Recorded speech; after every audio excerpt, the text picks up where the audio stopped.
bienvenue dans ce nouveau live des expats, le dernier de l'année. Oui, car aujourd'hui, c'est le dernier du mois de décembre. Et j'accueille aujourd'hui, pour ce dernier live, Céline de Montessori Language School, because on va parler anglais aujourd'hui. Donc, la voilà, je vais aller l'inviter. Tac, tac, tac. Très bien. Comment ça va, vous? Vous avez passé un bon week-end? Vos paquets sont prêts?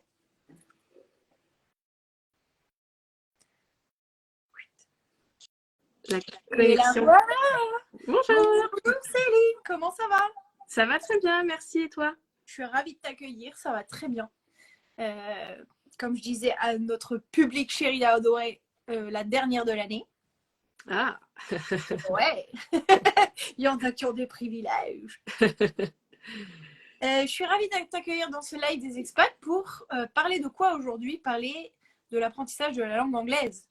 C'est Tu bien vas ça. nous dire un peu qui tu es, ce que tu fais et pourquoi on parle de ce sujet-là aujourd'hui. Et nous donner tes 3 fameux conseils pour nos auditeurs. On se croirait à la radio. Alors, Céline, qui es-tu? Qu'est-ce que tu fais dans la vie? Déjà, comment on s'est rencontrés? On s'est rencontrés au B-Show de Aline The Bee Boost. C'était assez cool. Je vous C'est ça. encourage, si vous êtes des entrepreneurs, à vous inscrire parce que c'est vraiment hyper quali. Les conférences, les gens qu'on rencontre et tout. L'ambiance est dingue. Bref, ça c'est pour la petite anecdote. Donc raconte-nous, qui es-tu, Oui. Céline? Et si on s'est rencontrés, c'est aussi, c'est grâce au fait que je sois montée sur scène. Et du coup, à l'époque, j'avais appelé mon programme Fluent Expat. Et c'est grâce à ça, en fait. Si j'étais pas montée sur scène, je ne sais pas si on se serait rencontrés parce qu'il y avait quand même beaucoup de monde. Tu es montée sur scène et je suis montée sur scène aussi. Et c'est Ah, comme ça qu'on s'est... après. Ah oui, après. Ah oui, oui, c'est Ouais, vrai. Mais dès que, bref, voilà, je suis venue te voir. ça a matché. C'est ça. Alors, qui je suis? Donc, je suis Céline Guerrero. Je suis formatrice Montessori je dis prof Montessori pour les adultes, parce que Montessori, en général, c'est pour les enfants. Donc oui, j'accompagne des professeurs des écoles, mais ce n'est pas ça qui nous intéresse aujourd'hui.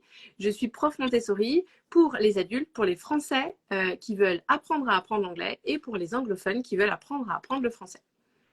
Apprendre à apprendre. C'est marrant comme Ouais, façon de formuler. C'est pas apprendre l'anglais, c'est ouais, apprendre à apprendre. exactement. Parce qu'à l'école, Donc, malheureusement, on ne nous apprend pas à apprendre. ben oui. Non, on nous demande de réciter des listes de verbes irréguliers dont on ne sait pas si on se servira un jour. C'est ça. Ou en Mais tout cas, c'est pas de cette façon-là qu'on pourra s'en servir. et ben, c'est rare qu'on ait les 3 formes dans une même phrase, j'imagine. Oui, mais si tu es juste capable de dire, tu vois, de réciter tes 3 colonnes, ça aide pas trop dans la vie quand tu as Non. besoin d'utiliser, de parler concrètement, quoi. Comme le théorème de Thalès, on cherche encore à quoi ça nous sert. Mais voilà. Ouais. Donc toi, tu es prof quand même. Ouais. Tu te considères comme prof. Oui, Euh, Est-ce que ça a toujours été ton métier ou est-ce que c'est quelque chose qui est nouveau? j'étais prof des écoles. J'ai commencé en tant que prof des écoles et c'est en 2013 que j'ai découvert la pédagogie Montessori et j'ai vraiment eu une révélation. Je me suis dit, mon Dieu, mais on m'a caché ce trésor pendant toutes ces années, pendant une dizaine d'années. Ouais. Et ça a vraiment tout changé dans ma vie perso et dans ma vie professionnelle, puisqu'à partir de ce moment-là, j'ai eu vraiment une mission, tu vois. J'ai vraiment senti, tu vois, cette envie, ce besoin très, très fort que j'avais vraiment envie que chaque enfant développe son plein potentiel. Ça a été les premières années. Et maintenant, j'ai aussi envie que les adultes développent leur plein potentiel. Et pour moi, maîtriser une langue, ça ouvre des portes énormes, tu vois. Incroyable, on est d'accord. Voilà. Ça facilite l'arrivée dans un pays, ça permet de connecter avec les gens, de se faire des amis, ça plein de choses. Ouais. Ne serait-ce que se guider dans la vie courante quotidienne, quoi. C'est ça. Qu'est-ce qu'elle a de particulier, la pédagogie Montessori? J'avoue, on entend parler tout le temps, mais je ne saurais absolument pas dire ce qu'il y a derrière. D'accord. Mais comme beaucoup, t'inquiète pas. En fait, dans les écoles Montessori, le fonctionnement est tellement différent d'une école traditionnelle. Quand un adulte observe les enfants, souvent il est complètement déstabilisé Parce que on a vécu notre scolarité d'une façon, nos enfants, si on est parents, ont vécu. Enfin voilà, c'est tellement, tu vois, tout le temps la même chose et tout le temps la même organisation que quand on observe une école Montessori, on est mais complètement déstabilisé. Parce qu'en fait, il y a plusieurs piliers. Et par exemple, prenons l'exemple du libre choix. À l'école, j'imagine que toi c'était pareil. Tu ne pouvais pas choisir en fait quel livre tu allais lire, quel exercice de maths tu allais faire, à quel moment, avec qui, à quel endroit dans la classe. En fait, quand on était enfant, l'adulte contrôlait tout. Ce qu'on devait apprendre, à quel moment, à quel rythme, avec qui, combien de temps, tout, vraiment tout. Et dans la pédagogie Montessori, on apprend aux enfants à développer leur autonomie et à faire des choix par eux-mêmes, pour eux-mêmes, tu vois. Parce que l'enfant sait de quoi il a besoin et ce qui va l'aider à avancer. Si un enfant, pendant 4 heures d'affilée ou 3 jours d'affilée, il est à fond dans l'apprentissage de la lecture et il veut faire que ça, en fait, on ne va pas casser cet élan parce qu'il va progresser énormément, puisqu'en plus, c'est comme un élan, tu vois, un élan intérieur, et on va pas saucissonner son emploi du temps, 1 heure de français, 1 heure de maths, etc. On va vraiment le laisser se donner à fond dans un sujet s'il est à fond dedans. Donc le libre choix, le matériel qui est très différent aussi, parce que c'est un matériel autocorrectif. Enfin, voilà, il y a vraiment, enfin, il y a plein de principes, mais je vais peut-être me centrer sur ceux qui intéressent les adultes. Pourquoi je dis une école de langue Montessori pour les adultes?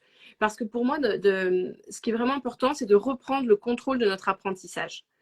Si on a vécu une scolarité traditionnelle et qu'on n'a pas encore eu de déclic, ou voilà, on est toujours un peu là-dedans, soit on n'aime pas apprendre parce que ça a été compliqué et on n'aime pas ça. Ouais, Soit c'est souvent qu'on entend ouais, les mauvais souvenirs et oh, il va falloir être en formation ou apprendre. Ça me rappelle l'école et c'est c'est ça. panique à bord. Voilà, c'est ça. On n'aime pas apprendre, ou alors il y a des sujets qui nous intéressent, on aime apprendre certaines choses, mais on ne sait pas comment s'y prendre. Parce qu'à l'école, on ne nous a pas appris à apprendre. Donc voilà, c'est vraiment ça. Quand je dis, pour moi, c'est reprendre le contrôle de notre apprentissage. Pour te donner un exemple précis, un de mes derniers clients français, il écoutait des podcasts. Alors je trouvais ça super, il écoutait des podcasts en anglais. Mais quand j'ai creusé un peu pour savoir quel style de podcast il écoutait, en fait, c'était pas un podcast sur un sujet qui l'intéresse, un sujet qui le fait vibrer. C'était un podcast fait par un Anglais ou un Américain pour les débutants en français. Tu vois, vraiment fait dans ce but-là. Alors qu'il avait un niveau intermédiaire. Je lui dis, mais non, mais qu'est-ce qui te passionne dans la vie? Tu es passionné de développement personnel, enfin, peu importe le sujet, le sport. Écoute des podcasts, en fait, où tu vois, c'est des choses qui T'intéresser t'intéressent, qui différemment. t'enthousiasment, quoi. Ouais. Trouver une source de motivation et de joie dans ce que tu apprends, en fait. Parce que sinon, il y a pas l'envie. C'est Et ça. j'avoue, quand on est adulte, partir en formation sur un sujet qui nous passionne pas, on a un peu de mal à s'accrocher, quoi. Ouais. Enfin, moi, Et je tu as sais dit, que je suis très binaire, je suis ouais, un peu dans mon comportement. Si ça me passionne, je vais être à fond. Si ouais. ça me saoule, il y a Bah peu de oui, chances que je retienne des trucs ou que je m'investisse. c'est Après, ça. Mais tu as dit un mot très important, tu as dit la motivation. Et à l'école, la motivation, elle venait toujours de l'extérieur. Tu sais, avoir une bonne note, faire plaisir aux profs et faire plaisir à nos parents, ça venait toujours de l'extérieur. Alors que là, c'est le but j'aide les adultes à retrouver leur motivation intérieure, intrinsèque, tu vois, qui vient de l'intérieur. ok. Donc toi, tu es prof pour adultes pour apprendre à apprendre. Ça, je trouve ça cool. Ouais. Et comment ça t'est venu cette idée-là? C'est parce que tu es prof des écoles et que tu as voulu faire basculer vers des adultes Alors, ta question, c'est comment je suis passée des enfants aux adultes, c'est ça? Ouais. Alors, ça s'est fait. Alors oui, ça y est, je me rappelle. C'était en 2019. C'est tout un cheminement, mais tu vois, Toujours. qui a commencé en 2013. Donc, il faut que je me Ah oui. rafraîchisse la mémoire. Mais en 2019, je me suis dit, si je veux vraiment avoir un impact pour que chaque enfant développe son plein potentiel, c'est pas juste moi accompagner des enfants, c'est accompagner les professeurs des écoles qui accompagnent toutes ces classes-là. Voilà. Tout à Et là, fait. je me suis dit, j'aurais un impact plus grand. Voilà. Ok. C'est comme ça que je suis arrivée, enfin, que j'ai commencé à accompagner des profs des écoles. Et après, comment j'en suis arrivée aux Français et aux anglophones? Bah, si tu veux, c'était un peu la suite logique dans mon parcours. Mais il m'a fallu quand même 9 mois et ce séminaire pour prendre conscience ce que j'appelais Fluent Expat au début, en fait, c'était pas deux projets différents. Il n'y avait pas Montessori d'un côté et puis les langues de l'autre. Et c'est pour ça qu'il y a 3 semaines, tu vois, il m'a fallu du temps, mais il y a 3 semaines, je me suis dit. Je cherchais la dernière fois sur Fluent Expat, j'étais là. Mais oui. Comment elle s'appelle? Alors, c'est un peu embêtant pour les réseaux et tout, mais je me suis dit, c'est pas grave, je veux que mon nom reflète ce que je fais et qui je suis et comment j'aide mes clients. Et du coup, je me suis dit, mais non, en fait, c'est une école de langue Montessori, c'est ça le truc, tu vois. Alors oui, j'aide des expats, aussi des salariés, des entrepreneurs, mais c'est pas ça, en fait, qui compte, tu vois. C'est l'apprentissage que tu proposes. C'est ça. C'est pour ça que j'ai changé de nom et que maintenant, c'est l'école de langue Montessori. Oui, parce que c'est pour ça qu'on s'était parlé au début, c'est que notre cible était commune dans le sens où on s'adressait aux expatriés, et notamment les expatriés qui voulaient apprendre l'anglais dans le but d'arriver dans un nouveau pays anglophone pour pas être perdu, quoi. C'est ça. Parce que anticiper le départ, pour moi, je trouve que c'est hyper important. C'est un des 3 conseils là, que je voulais partager aujourd'hui. Parce que quand alors, je ne suis pas expatriée moi-même, même si j'ai l'impression de voyager toutes les semaines avec mes partenaires canadiennes et australiennes. Je voyage sans prendre l'avion, mais je ne me suis pas expatriée pour de vrai. C'est plus écologique. Voilà. C'est vrai. Mais je peux imaginer quand même qu'au niveau administratif, logistique et tout ça, ça prend énormément de temps. Et je pense que quand on ne peut pas s'expatrier et puis arriver sur place, ne pas avoir de maison, ne pas avoir de travail, enfin, pas d'école pour nos enfants, ça me paraît compliqué. Disons que le travail, l'école, ça passe encore. La maison, c'est plus compliqué. Voilà. Puis le visa, passeport, enfin tout, il y a tellement de choses qui sont obligatoires, tu ne peux pas arriver comme ça à l'arrache. Et j'ai peur en fait que je pense aux expatriés et je me dis, ils ont tellement à faire. S'ils n'anticipent pas par rapport à l'apprentissage de l'anglais, c'est un peu le truc qui risque de passer, tu sais, à la fin, quoi. Et du coup, qui va être un peu zappé. Un peu comme la santé, finalement. Si on n'anticipe pas et on ne se prépare pas, bah, ça passe à la trappe. Et finalement, parfois, c'est un peu trop tard ou on prend des baffes qu'on n'avait pas prévues. Voilà. C'est ça. Donc, j'ai discuté avec des Américaines qui habitent Paris depuis 4 ans, 5 ans, 6 ans et qui me contactent parce qu'elles pensaient que le fait de vivre en France, ça allait être la solution.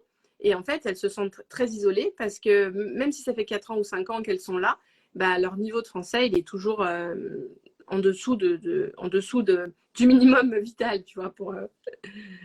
Bon, alors, quels seraient tes 3 conseils à toi pour apprendre à apprendre l'anglais et dans le contexte de je pars m'installer à l'étranger dans un pays anglophone? Alors, le premier conseil, donc, c'est d'anticiper le plus tôt possible et ne pas croire, ne pas s'imaginer que c'est sur place qu'on pourra faire des progrès. Alors, évidemment, quand on est sur place, on est immergé dans un environnement anglophone plus important. Ça peut être plus important et encore pas que. Enfin, pas forcément, mais c'est pas. Il y a tellement de choses à faire avant le départ. On peut se créer. Ah oui, c'est ça aussi que je voulais dire, c'est que les gens s'imaginent des fois qu'ils vont avoir des échanges dans la rue avec des gens. Alors oui, ils vont discuter avec des gens. S'ils leur demandent où est la boulangerie, même si dans la phrase il y a plein d'erreurs, la personne, du moment qu'elle a compris boulangerie, elle va leur indiquer en fait où c'est. Et quand on est dans une situation comme ça, les gens ne vont pas, les natifs ne vont pas nous corriger. Et du coup, on va consolider les mêmes erreurs. Donc, faut pas s'imaginer que sur place, on va avoir des conversations comme ça, informelles, à droite, à gauche. Et il ne faut pas s'imaginer qu'on va progresser. Parce que pour progresser à l'oral, évidemment, il faut parler, mais il faut aussi recevoir un feedback. Et ça, on peut le faire du coup avant le départ. Et même les premières années où on est arrivé dans un pays anglophone. En fait, tu veux dire que on va pas progresser si on n'acquiert pas une méthode pour le faire avant. Bien sûr qu'on va progresser, mais on va consolider nos erreurs. Si tu prononces mal un mot et que les gens te comprennent quand même, parce qu'il est quand même, c'est compréhensible. Si tu as un accent un peu, un accent un peu français, tu vas peut-être te faire comprendre. Mais du coup, tu vas avoir du mal à améliorer ton accent parce que tu n'auras pas de reçu de feedback, tu vois. Tu sais pas si des fois ce mot-là, tu l'as bien prononcé ou si tu l'as prononcé à la française. Oui, sauf si tu poses la question très clairement, est-ce que c'est correct Mais dans la rue, j'avais discuté avec une expat et je parle même pas de situation comme ça dans la rue. Elle avait une copine, qui n'arrivaient pas à la corriger. Parce qu'en fait, il y a un petit côté, tu vois, bah non, on est copines, je vais pas te reprendre à chaque fois qu'il y a une petite erreur dans ta phrase. Non, ce que je voulais dire, c'est toi poser la question, est-ce que c'est correct ce que je dis? Moi, c'est la démarche que j'ai quand j'apprends une langue. Je sais que je fais mal, je prépare pas avant de partir, mais je sais aussi que sur place, j'ai pas peur d'essayer, j'ai pas peur de poser la question et je ne traîne que avec des gens qui parlent la langue et pas avec des gens qui parlent la mienne. Donc, bon, ça, c'est super, c'est super. Oui, parce qu'il y a aussi le risque de se retrouver dans une bulle d'expat, et là, tu progresses pas du tout. Mais voilà, on a besoin de ce feedback. Alors, c'est super de le demander, mais il y a des gens qui n'osent pas le demander. C'est ça. Et puis, il y a des gens en face qui n'ont pas osé le donner. Tu vois. Pour te donner un exemple, ma partenaire de langue australienne, on s'apporte un feedback de qualité chaque semaine, mais elle m'a dit si un jour tu viens en Australie et qu'on déjeune ensemble, je ne vais pas te corriger pendant le déjeuner, quoi. Tu vois. Ouais. Voilà. Donc, voilà, le premier conseil, c'est ça, c'est d'anticiper le départ. Et pour moi, l'idéal, c'est avec un partenaire de langue. Parce qu'on peut des fois si on a les moyens, on peut payer un prof. Mais le problème du prof, c'est qu'on risque de retomber, tu sais, dans ce prof-élève. Alors qu'avec le partenaire de langue, on est sur un même pied d'égalité. On apprend la langue de l'autre et on s'entraide. Et donc, du coup, on reprend la responsabilité de notre apprentissage. Tu vois, dans le cadre d'une expatriation, peut-être que la personne va se dire oh, mais moi, je sais qu'il faut que je bosse là-dessus et puis il faut que je parle de ces sujets-là parce que c'est de ça dont j'ai besoin. Peut-être qu'elle n'a pas besoin de parler d'autres sujets. Ce n'est pas la priorité, tu vois. Donc, quand tu as un partenaire de langue, tu peux définir, en fait, tu sais, ça t'oblige un peu à savoir ça t'oblige à te dire attends, de quoi j'ai besoin et c'est quoi la priorité, comment je m'y prends. Donc, du coup, tu reprends le contrôle de ton apprentissage. Ouais. Mais pour pouvoir faire ça, il faut savoir comment notre cerveau fonctionne. Tu vois. Je sens que ça nous emmène gentiment vers le deuxième conseil. Voilà. Et donc, le deuxième, c'est apprendre à se créer un environnement anglophone à la maison avant notre départ. Et même après les premières années. Ça fait partie de la préparation. C'est se baigner dedans finalement pour que on soit déjà un peu familier à l'oreille. C'est ça. Que tu veux dire. Parce que tu vois, par rapport tu parles de l'oreille, en fait, quand on était bébé, on pouvait entendre tous les sons de toutes les langues. Et à 9 mois, notre cerveau s'est un peu spécialisé pour les langues qui étaient autour de nous. Donc, notre langue maternelle, ou enfin, qu'on en a une ou plusieurs. Si on a eu la chance de naître dans une famille bilingue, bah, nos 2 ou 3 langues maternelles. Mais du coup, notre cerveau, en fait, il a du mal à entendre les sons de langue étrangère. Donc, comme apprendre, ça prend du temps, il faut beaucoup, beaucoup écouter. Même si on ne comprend pas tout, il faut réussir à lâcher prise avec ça. Et vraiment un peu comme... j'ai le mot qui me vient en anglais, rewire, tu sais... recabler. Recabler, merci. C'est pénible ça. Non, mais tu sais, quand tu es à fond dans un sujet mais que tu le lis en anglais, après tu as du mal à trouver les mots français pour le dire. Oui, et après tu passes pour tu te la pètes, tu parles anglais. Non. Merci. Française, écoute. Recabler. On ne se la pète pas, c'est juste que notre cerveau il est azimuté. Il sait plus. Il a été câblé pour le dire en anglais parce que ce matin j'ai fait un post là-dessus en anglais. Mais bon, bref, recabler. Il faut recabler notre cerveau pour vraiment entendre les sons de la langue. Et puis différents accents aussi, tu vois. Si on part en Irlande, c'est pas la même chose que de partir aux États-Unis ou en Angleterre. Apparemment, c'est dur de partir en Écosse. Ah oui. L'accent est quand même prononcé. Voilà. Donc vraiment, écouter. Et en fait, ça vient un peu naturellement. Moi, je me suis remise à l'anglais il y a 3 ans, tout juste 3 ans, et j'étais restée pendant 17 ans sans parler anglais après mon parcours scolaire, tellement dégoûtée du parcours que pendant 17 ans, j'ai eu aucun intérêt à me plonger dans l'anglais. Et au début, je ne pouvais pas faire la différence entre un anglais, un australien, un canadien ou un américain. J'en étais à ce point-là. Voilà. Faut le savoir, hein, parce qu'il y a des accents qui sont très spéciaux, mais il y en a, moi l'australien, j'arrive pas à le différencier par exemple. Ah oui, d'accord. Bon, après, ça dépend des personnes, tu vois, comment ils s'expriment. Je dirais que c'est le plus facile. Ouais. L'indien aussi. L'indien, c'est oui, oui, c'est sûr. Quand tu comprends plus rien, voilà, c'est que c'est... Ça roule les R, c'est bon, c'est l'indien. Non, mais tu vois, au début, mon oreille était vraiment pas habituée. Pour moi, c'était juste de l'anglais. Tu vois, c'était vraiment, je faisais pas de différence, même on va dire entre un américain et un anglais, où là, c'est vraiment plus flagrant. Et donc, c'est ça. Il faut vraiment habituer nos oreilles à cette nouvelle langue, écouter beaucoup. Et dans les conseils, j'avais mis écouter, lire, parler, forcément. Écouter et lire, c'est ce qu'on appelle input, c'est ce qui rentre. D'accord. Plus on va écouter, plus on va lire, plus on va être capable de comprendre. Et on va, du coup, voilà, on va mieux comprendre. Et après, il y a évidemment parler, donc output, c'est ce qui sort. Mais pour pouvoir parler, il faut avoir beaucoup écouté et lu avant. Ok.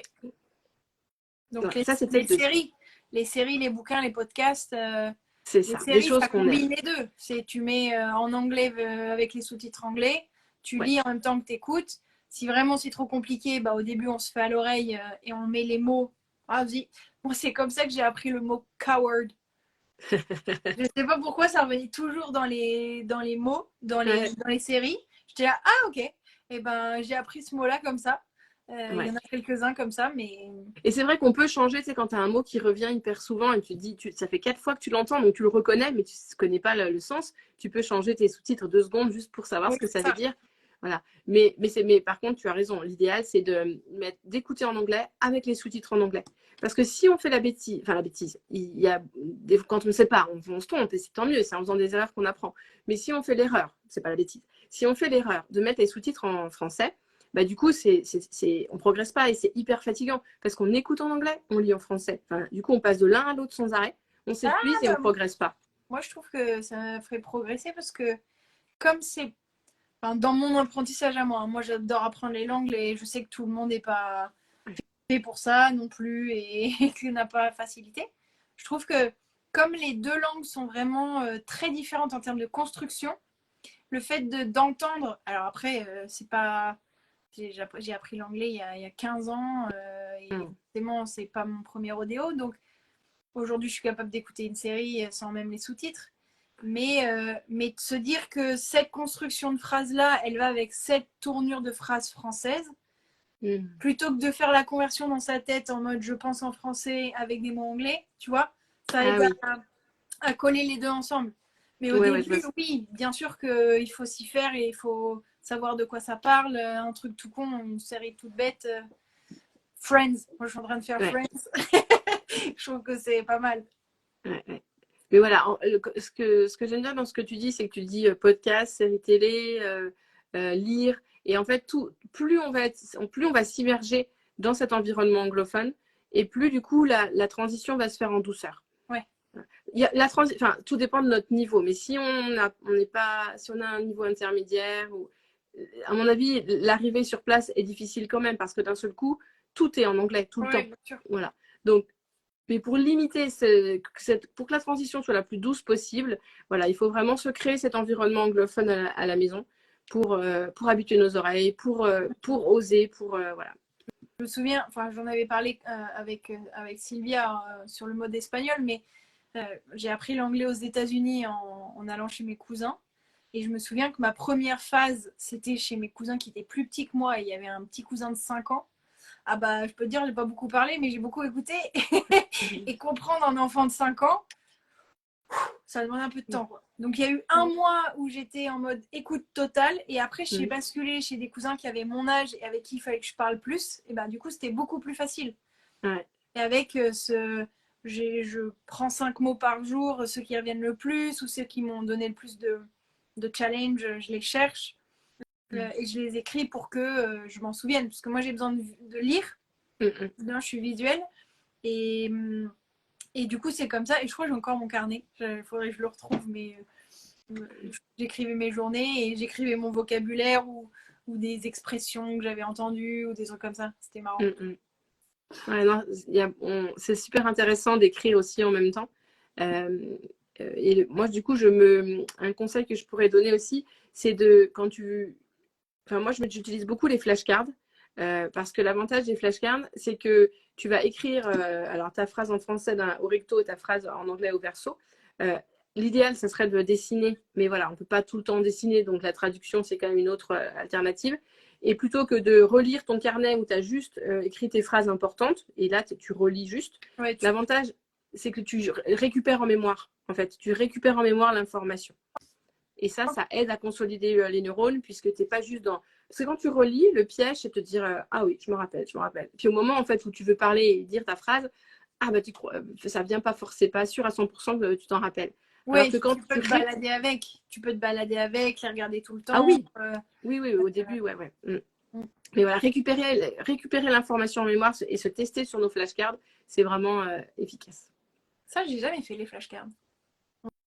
Mais Ouais. il faut faire des flashcards qui nous plaisent. Hein. On ne peut pas prendre celle de quelqu'un d'autre parce que ça existe. Hein, tu peux trouver tu vois, des paquets de flashcards qui ont été faits par une autre personne voilà, qui voulait apprendre l'anglais. Mais non, ça, c'est juste pas possible. En fait, on est tous tellement différents. Et puis, il y a le lien émotionnel. Tu vois, moi, quand je me teste sur mes flashcards, je me rappelle, enfin, peut-être pas pour toutes, mais on va dire dans 90% des cas, je me rappelle de la conversation que j'ai eue avec ma partenaire de langue. Et du coup, tu vois, il y a ce côté émotionnel. J'avais raconté quelque chose qui me touchait. Un souvenir, Voilà. un moment. Parce que tes flashcards, tu les écris pendant tes conversations? À la fin, une fois que j'ai raccroché. Ok. Voilà. Ok. Et le fait de récupérer l'information en mémoire, c'est vraiment super utile parce que voilà, en fait, je pense que pendant mon parcours scolaire, j'avais consolidé des erreurs, bien sûr. Et quand je parle, bah, tu vois, cette erreur, elle sort. Et mon partenaire de langue m'apporte un feedback. Et là, je me dis, ah oui, oui, c'est vrai, c'est comme ça qu'il faut le dire. Et le fait de me tester plusieurs fois sur ma flashcard, ça fait qu'après, j'arrive à m'en rappeler.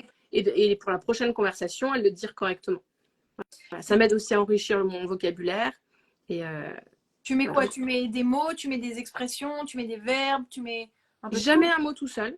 Jamais Ok. un mot tout seul. Il faut qu'il y ait du contexte. Donc, c'est des phrases, en fait. Enfin, une Ok. phrase. Je pensais que pour apprendre du vocabulaire, tu mettais juste des mots. Non, jamais un mot tout seul. Il faut qu'il y ait du contexte. Et parce que l'avantage de la phrase, c'est que je me rappelle du sujet. Je me rappelle de quoi on parlait, tu vois. Voilà, toujours D'accord. une phrase complète. Ok. Donc, anticiper son départ sans attendre d'être sur place. Donc, intégrer une méthode qui va permettre d'avoir du feedback une fois qu'on est sur place. Ouais. Se créer un environnement anglophone. Et ça rejoint ce que disait Sylvia la dernière fois, parce qu'elle parlait de la même chose avec la langue espagnole. Des podcasts, des vidéos, des séries, des livres, des conversations même Ouais. avec des gens si vous en avez dans votre entourage. Et quels seraient les troisièmes conseils à nous donner pour apprendre à apprendre l'anglais? Alors là, le troisième, j'avais mis reprendre le contrôle de notre apprentissage. Tu vois, ne pas se dire je me repose sur un prof ou je me repose sur ce livre de grammaire. Voilà, tu vois, vraiment se dire, vraiment reprendre le contrôle et de se dire alors attends, moi, quel niveau j'ai qu'est-ce que je veux atteindre qu'est-ce que je vais être capable de faire dans 6 mois de quoi j'aurai besoin dans mon pays d'expatriation et, et du coup, voilà, c'est ça, se dire, si j'écoute un podcast, c'est parce que ce sujet-là m'intéresse, tu vois, et, et Mais ne c'est devenir pas... responsable de son Ouais, propre apprentissage en orientant les sujets, en orientant un objectif. C'est un projet à part entière, en fait. c'est ça. Apprendre l'anglais, c'est j'ai envie d'arriver à ce niveau-là, sans se foutre bien sûr la pression, parce que ça marche quand même pas souvent la pression. Hein. Enfin, c'est pas chez tout le monde en tout cas. Mais se dire, je vais faire des choses qui m'intéressent, parce qu'il y a, comme on disait, ça revient à ce qu'on disait tout au début, la motivation. S'il y a de la motivation, bah, ça donne envie d'apprendre finalement. Donc, Ouais, c'est ça. Et puis, comprendre comment notre cerveau fonctionne pour ne pas faire des choses qui prennent quand même du temps et qui ne sont pas efficaces, parce que là, du coup, on risque de se démotiver. ouais, Voilà. ça Donc pour moi, c'est nécessite un projet à part entière aussi important que de trouver un logement, d'avoir un visa ou un passeport ou tu vois, pour moi, c'est vraiment un projet à part entière. L'idée, c'est de le caler correctement dans un agenda qui est déjà bien chargé avec tous les préparatifs, bien sûr. Ouais, Ça, c'est quelque chose dont on peut parler ensemble chez Expat et vous, par exemple. En fonction de vos besoins au moment de partir, on établit un planning ensemble, une checklist de tout ce qu'il y a à faire. Et dans ce planning, bien sûr, on cale des moments pour vous. Et ces moments pour vous, ça peut être aussi bien des moments de relâchement de la pression parce que c'est un stress certain, mais ça peut aussi être des moments d'apprentissage, de découverte du pays, vous vous renseignez dessus. Voilà, les podcasts, par exemple, que vous pouvez écouter, c'est des podcasts sur le futur pays dans lequel vous allez partir, mais dans la langue dans laquelle vous allez atterrir, par exemple. Donc, ouais, c'est aussi vous rappeler que vous faites partie de ce voyage, et je sais, ça peut paraître bête dit comme ça, mais Mais si vous vous oubliez, vous, avec ce que vous allez vivre, avec qui vous êtes et comment vous, vous prenez la responsabilité justement de votre préparation, les chances de réussite, si on peut dire ça, ou en tout cas d'atteindre de votre propre objectif, seront plus faciles, ça c'est clair. Ouais. On a plus de chances de se sentir bien en arrivant, malgré toutes les nouvelles choses auxquelles on doit s'habituer, si on se sent à l'aise en anglais. On se sentira moins isolé. Oui, et puis ça permet de casser une certaine peur de l'inconnu. En ayant quelques mots de base, parce qu'on ne vous demande pas d'être fluent avant de partir, hein, pas forcément, mais d'avoir des mots de base et de savoir un peu comment est construit la chose, de vous y être intéressé avant de partir, ça enlève un peu de cette appréhension de tout est inconnu et tout est nouveau. Ouais. Et souvent, notre objectif, c'est de parler, tu vois, pouvoir parler, pouvoir parler. Mais avant de parler, il faut déjà pouvoir comprendre. Enfin, c'est deux choses, c'est vraiment, c'est comme les enfants entre 0 et 1 an, ils ne parlent pas, mais ils passent des heures et des heures à écouter.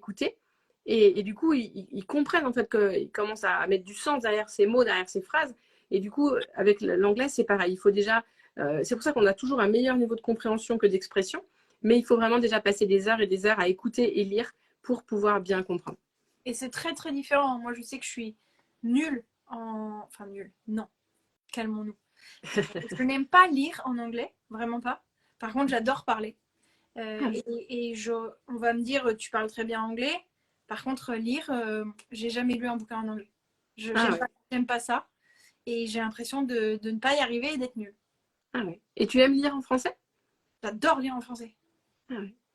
Donc, il y a des choses, parfois, c'est des mystères, je trouve. Mais bon. Eh ben, merci pour ces 3 super conseils. Donc, si vous allez dans un pays anglophone et que vous voulez poser des bases et commencer à avoir une méthode pour apprendre, vous pouvez contacter Céline. Voilà. C'est ça. Et j'ai choisi d'accompagner les personnes de manière individuelle. J'aurais pu créer une formation en ligne et voilà.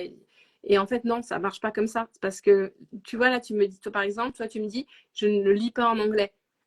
Alors du coup, ça voudrait dire, si je t'accompagnais, qu'il faudrait que je trouve une autre solution pour, tu vois, c'est pas une recette et c'est pas une formule magique qu'on peut appliquer et qui marche et c'est pas la même pour tout le monde. C'est pour ça que du coup, j'accompagne les personnes de manière individuelle pour pouvoir m'adapter en fait à ce qu'elles aiment, à ce qu'elles ont vécu dans leur parcours scolaire, quels sont leurs objectifs, donc combien de temps elles veulent atteindre ces objectifs. Enfin, tu vois, c'est tellement différent d'une personne à l'autre, c'est pas possible de faire une formation en ligne, quoi. C'est forcément un accompagnement individualisé. On retourne dans les travers de l'école où c'était la même méthode pour tout le monde et en fait, faut trouver sa place et quand on ne la trouve pas, ça coince, quoi. C'est ça. Ouais. Est-ce que tu auras une petite anecdote à nous partager là pour terminer ce live? Ouais, alors attends, tu me prends au dépourvu. Je t'avais dit une anecdote. Eh ben, j'ai oublié l'anecdote. Oh, bah non, alors. Attends, je vais en trouver une. Situation cocasse que tu as pu vivre ou chez tes clients, dans l'apprentissage de la langue. Ouais, attends, laisse-moi juste quelques secondes pour trouver quelque chose une anecdote. C'est pas très grave. Hein. Mais... Attends, je suis sûre que si là j'en trouve pas, mais on va raccrocher, je vais dire ah mince, c'était ça qu'il fallait raconter. Attends, j'y arrive. Tu sais, les mots mal utilisés, les faux amis, tout ça, qui tout mettent dans l'embarras. Ah oui, j'en ai une. Voilà. Ouais, bon, allez, c'est peut-être pas l'idéal, mais bon, on va faire rire un peu les auditeurs. Allez, on va faire rire, c'était pas ça. J'ai discuté avec une amie australienne et elle m'avait laissé un message vocal et elle m'a dit j'ai mal au cul. Mais en fait, c'était j'ai mal au cou. Comme quoi la prononciation. Voilà, mon cousin il dit merci beaucoup. Merci beaucoup. Comme quoi la prononciation, c'est important. Oui, c'est ça. Et ben, je trouve que c'est une parfaite anecdote pour terminer ces lives de l'année 2023. Voilà. Elle avait donc mal au cou. Hein, c'est ça. D'accord. Et merci en tout cas pour ces précieux conseils que vous allez retrouver dans les commentaires comme d'habitude. Si vous voulez voir un peu plus ce que fait Céline, c'est sur Montessori-language-school, bien sûr. Oui. Mais aussi c'est... Oui, parce qu'elle a changé. Elle dit rien, elle change comme ça et du coup on la cherche. Mais ça n'est plus Fluent Expat. J'ai dû te présenter The Fluent Expat la semaine dernière, je pense. Montessori Language School, sachez-le. Oui, et sur puis, Instagram, c'est ça. Voilà, et vous la retrouvez sur LinkedIn, sur son site internet. Bref, vous aurez toutes les coordonnées en dessous. On se quitte pour au moins 2 semaines, because c'est les vacances de Noël. C'est la trêve hivernale, comme dirait l'autre. Et on se retrouve le 9, 8, 7, je ne sais plus quelle date c'est. Attendez, je regarde. Après le 1er, 8 janvier. Et on attaque l'année avec un sujet sur la séparation et le divorce en expatriation. C'est pas très cool comme sujet, mais j'accueille Chloé qui va nous en parler, voilà, qui nous donner des conseils pour que ça se passe le mieux possible ou le moins mal, comme on dit. En tout cas, merci Céline d'être venue à ce live des expats. Merci Margot. Et puis, le replay bientôt dans les boîtes, d'ici 20 minutes, je pense. Et je vous souhaite à tous et toutes de très belles fêtes de fin d'année. Voilà. Oui. Où que vous soyez dans le monde. Happy New Year. Merci Margot. Merci beaucoup, à bientôt. Au revoir. Ciao.